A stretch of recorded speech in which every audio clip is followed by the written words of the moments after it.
2012, students at Shaogan No. 1 High School in Hubei province posted pictures of their classroom. Roughly 50 teenagers sat at their desks studying with intravenous amino acid drips hanging from lines strung across the ceiling, the bags emptying directly into their arms. The school's defense was that the state subsidized 10 yen worth of amino acids per graduating senior, so the school decided it would be more efficient to administer them in class. Every word of that is literal.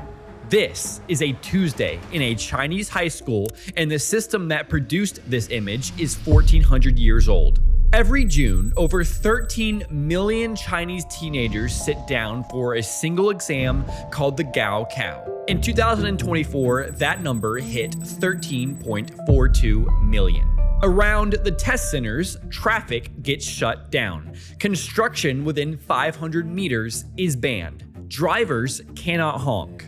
Mothers wear 3 different silk dresses across the test days, red on the first morning for winning at the first move, yellow on the last for a bright future. Students eat sticky rice dumplings because the verb for eating them sounds like high score. David Beckham, who has 10 million followers on Weibo, once posted his good wishes. From outside, this looks like a country mobilizing for a single morning of testing the way other countries mobilize for war. The usual explanations, Confucian values, parental pressure, cultural reverence for learning, are real, but they describe what is happening.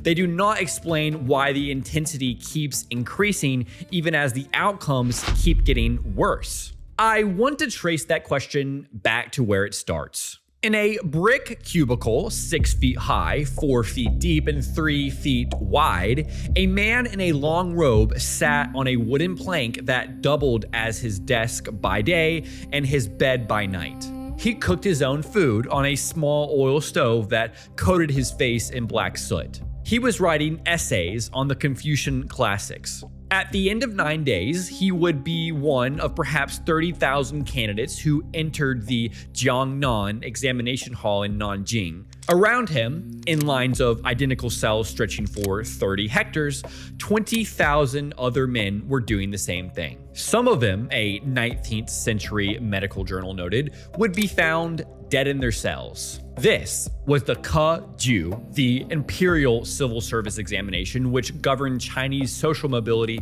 almost continuously since 605 AD. By the 9th century, around 85% of Tang-era grand chancellors had entered government through it. During the Tang dynasty, around 1 to 2% of candidates obtained the Jinshi degree. The entire 261-year Qing dynasty produced 26,747 Jinshi total, an average of 238 per sitting in a country of hundreds of millions.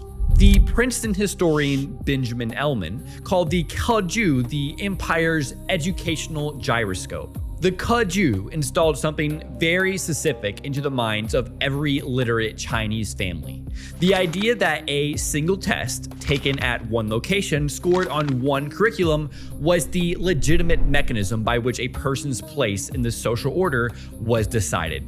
That idea arrived through stories told to children. There is a story, still in Chinese textbooks today, about a Han Dynasty boy named Quan Hung who was too poor for a candle, so he drilled a hole in his wall to read by his neighbor's lamp. He became chancellor. There is a story about Cha Yin who caught fireflies in a silk bag for reading light.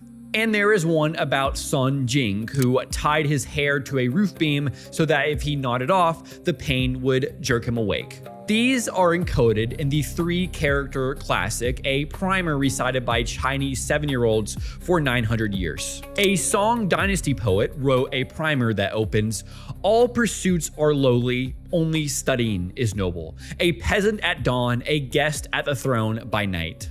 Pay close attention to exactly what's happening here. A child in 13th century China is being given 2 things at once: a description of reality, study is the path, and an emotional weighting. Study is the only path with dignity. The child does not evaluate the claim. The claim is poured into nursery rhymes, into moral fables, and into the rhythmic 4-character idioms that structure Mandarin itself. By the time the child is old enough to notice this frame, the frame is the air they breathe.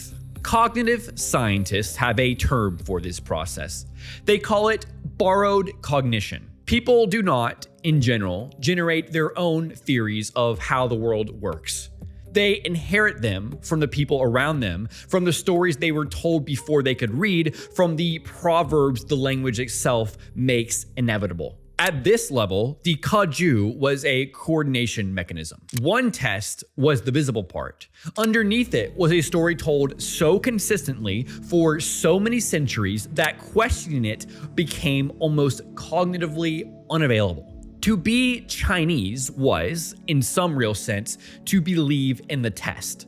The keju was abolished on September 2nd, 1905. The reasoning for the decree was clear. The secret of Prussia's victory over France and of Japan's over Russia lay in their primary schools. China was getting beaten, so the reform was rational. But even though abolition removed the test, the worldview lived on. It sat there for 7 decades looking for a new object. China cycled through warlord rule, civil war, the founding of the People's Republic, anti-rightist purges, the Great Leap Forward famine, and a cultural revolution that closed every university for 11 years. Roughly 17 million urban youth were sent to remote villages to be re-educated by peasants. But in December 1977, the gaokao was restored. 5.7 million people took the first reinstated test, drawn from 13 separate graduating cohorts bottled up for a decade. Only 272,971 were admitted into universities, 4.78%. A man named Liu Tia-gun rode his bicycle through the snow for 2 hours to reach his test center in Tianjin at 6 in the morning. He was 30. The reformers of 1977 reinstalled existing software on new hardware. The hardware was modern, math, physics, chemistry, and languages like you learned in school, but the software was much, much older. One test on a single weekend decided where you ended up in a society of nearly 1 billion people. The 2 schools that became emblematic of the post-1977 system are Maotongchong in Anhui and Hengshui High School in Hebei. Maotongchong is a town of about 5,000 permanent residents whose economy is now almost entirely the school. Around 20,000 students attend. Most of them are repeat candidates, kids who failed the gaokao once already and have come back to take it again. The town sits 4 hours by car from the nearest city in the Dabwa Mountains. It has no train station. There is nothing in walking distance that is not the school. That is the appeal. Parents send their children to Maotongchong specifically because there is nowhere else to go and nothing else to do. Another 10,000 families rent property nearby so that a parent, usually the mother, can move out of her own home for years to cook for a child preparing for the test. These families are called peidu, study companions. Around 90% of the local government's revenue comes from education-related activity. The banner over the school gate reads, "Past these doors, everything is for the gaokao." Outside the school gate stood a willow tree buried under 3 feet of incense ash. A boy named Sao, who Brooke Larmer of the New York Times later met on a construction site, bowed to that tree every morning for 2 years. His father worked 12-hour days on construction sites to pay the roughly $8,000 a year the school charged. Inside the school, dormitory windows were sealed with wire mesh because the upper floor windows opened onto courtyards from a height that was no longer considered survivable. Sao failed, but Hengshui is worse. Caixin Global, the most credible domestic Chinese business outlet, described the routine. Each student's schedule is predetermined down to the minute. Study begins daily at 5:30 a.m. and ends at 10 p.m. with 1 day off per month.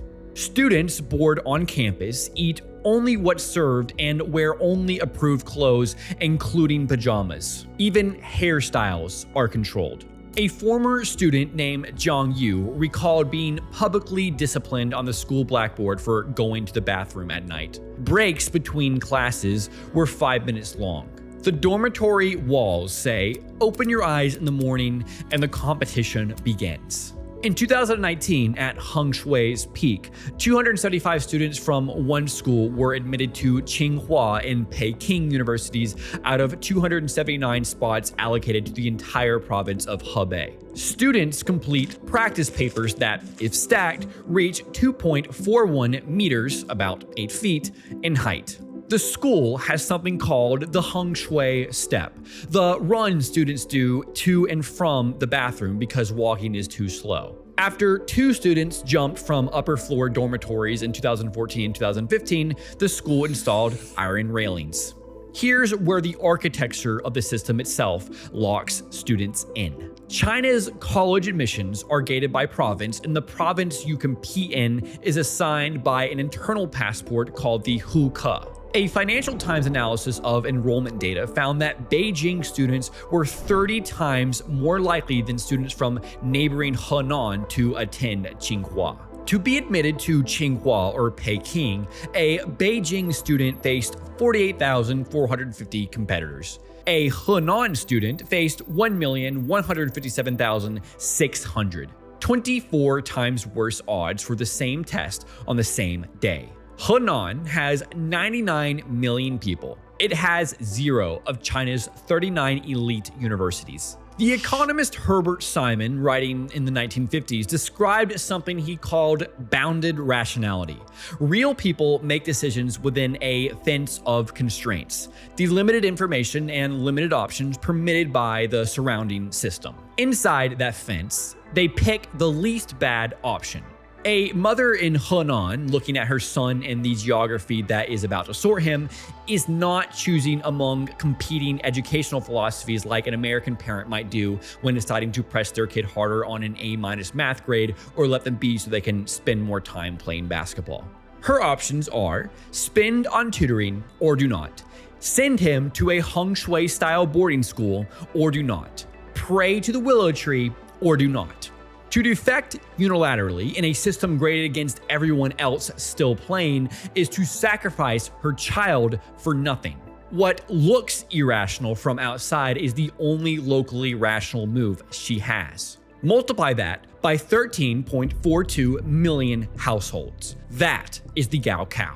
By any reasonable diagnostic, this system is now visibly failing on its own terms. China's official urban youth unemployment rate for 16 to 24-year-olds hit 21.3% in June 2023. 2 months later, the Statistics Bureau suspended publication of the youth unemployment figure entirely. A Peking University economist estimated that if you included the 16 million young people lying flat at home, the true rate could be 46.5%. China graduated 11.79 million college students in 2024, 12.22 million in 2025, and is bracing for 12.7 million this year. The civil service exam drew 3.7 million applicants for 38,100 positions. One position at the China Vocational Education Association drew 16,702 applicants. One slot.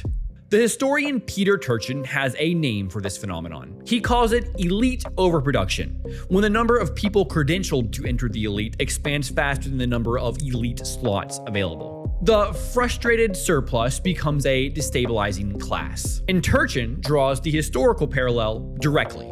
Acceptance rates to elite universities and jobs are sinking today for the same reasons the pass rate fell below 1% in Qing-era imperial examinations. Too many applicants, too few places. You can see the pressure on Chinese internet culture. In 2021, a man named Luo Huazhong, who had quit his factory job to bike 2,100 kilometers from Sichuan to Tibet, posted a manifesto titled "Lying Flat is Justice. I can just sleep in my barrel enjoying a sunbath like Diogenes," he wrote. The post went viral. The internet regulator ordered platforms to suppress discussion and removed his original post. And in 2023, a different hero arrived. Young graduates looking at their useless college degrees started identifying with Kong Yiji, a character from a 1919 Lu Xun short story. A failed imperial exam scholar who refuses to take off his ratty long scholar gown to do manual labor and stars with dignity. The viral line, before it was scrubbed, "Education is not only a stepping stone in my career, but a high platform that I can't get off.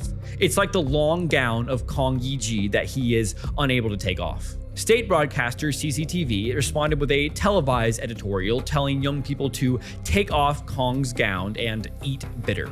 Unsurprisingly, the mental health data is worse than the unemployment data. 28.9% of Chinese high school students reported suicidal ideation in the previous 12 months. The rate of children aged 5 to 14 dying by their own hand rose nearly 10% annually from 2010 to 2021. 63% of those deaths occurred between February and July, the months of major exams. And then the demography. China's fertility rate in 2023 was around 1.0 births per woman. Births in 2025 fell to 7.92 million against 11.31 million deaths. Parents of childbearing age, when polled, cite the cost and pressure of raising a competitive child as a primary deterrent. The exam system is eating its own future. Thomas Kuhn published The Structure of Scientific Revolutions in 1962. His essay is about how scientific communities respond when anomalies pile up against their dominant framework. The response is absorption. Instead of changing their mind in response to new evidence, the community just explains the evidence away. The main reason professionals do this is that the framework underwrites the careers of everyone working inside it. Questioning it is too expensive and threatens to destroy everything. The most infamous example of this is geocentricity in the Middle Ages. This is why a paradigm shift, this is where the term comes from by the way, arrives only when the anomalies become unbearable and only when an alternative framework is already available. And the gaokao paradigm has all of Kuhn's properties. It functions as the legitimacy claim of the post-1977 social order, the promise that anyone can rise through hard work and study, just like in imperial China. Middle-class parents lean on it as the mechanism by which they can tell themselves they've done what they could for their child and that they're a good parent. A 17-year-old in rural Henan needs it as the script through which a better life is something they can realistically achieve. To remove it, you would have to put something in its place that everyone agreed was at least as fair and as legible. Nothing like that exists. So instead of responding to the evidence, the anomalies get absorbed. Youth unemployment becomes slow employment, a term coined to reframe joblessness as voluntary patience. Students jumping from the second floor of their dorms are addressed by adding iron railings and safety nets to the windows. Falling fertility prompts childbirth incentives, but never any questions about why a woman might rationally decide against putting a child through the brutal selection process she went through, all while having to relive the crushing stress of the process herself to do so. Lying flat gets censored. Kong Yiji gets responded to with editorials about sucking it up. And this is why Heng Shui is admired rather than reformed. The Heng Shui model has been franchised. There is now a Heng Shui Pinghu in Zhejiang, a Heng Shui Yunnan, and a Heng Shui Anhui. The schools producing the worst psychological outcomes are the schools with the highest demand. That is what defending a paradigm looks like when the paradigm is starting to break. Instead of reevaluating your worldview, you double down and you build more on top of it. A senior at Heng Shui named Zhang Shifeng gave a speech in 2021 that was viewed 9 million times. "We are trying to change our destinies," he said. "We all come from modest families and we are expected to succeed. We are not gaokao machines." His famous line, "I'm a rural pig, but I'm determined to ruin the urban cabbages." By this, he means, yes, I am the rural pig you all look down on. I know that's how the system sees me, born in the wrong province, wrong huke, wrong family with no Beijing connections, no piano lessons, and no English tutors. He's saying, I have nothing but the gaokao, and I am going to use it to take the things you thought were yours. Your spot at Tsinghua, your job at the central bank, and yes, the Shanghai girl that would have been your wife if not for me. Zhang was protesting the geography of his own opportunity set. He was right about the adversity. He was also, in the same breath, signing up to sort himself harder, running the same program everyone before him had run, if only a bit faster. Cao, the boy who failed to defeat the gaokao in Maotongchong, is somewhere on a construction site in eastern China. He has been there for over 10 years now. The bus he rode out of Maotongchong the day his gaokao score came back is still running his life every June at exactly 8:08 a.m. The willow tree is still buried under incense ash. The students at Hengshui Pinghu still wake every morning to a slogan painted on the dormitory wall. Chinese students study so hard because the question of how hard to study has been answered for them on their behalf by a sorting machine 1400 years old. The answer has been running so long inside the language that, for many, the sound of it is indistinguishable from the sound of being a Chinese student. The paradigm is collapsing. They are running it anyway. And inside their fence of constraints, that is the most rational thing they can do. If you want more work like this, breakdowns of the cultural software that shapes how entire populations make decisions without knowing they're making them, I write a newsletter that goes deeper on these topics. The link is in the description. Subscribe to the channel if you haven't, and I'll see you in the next one.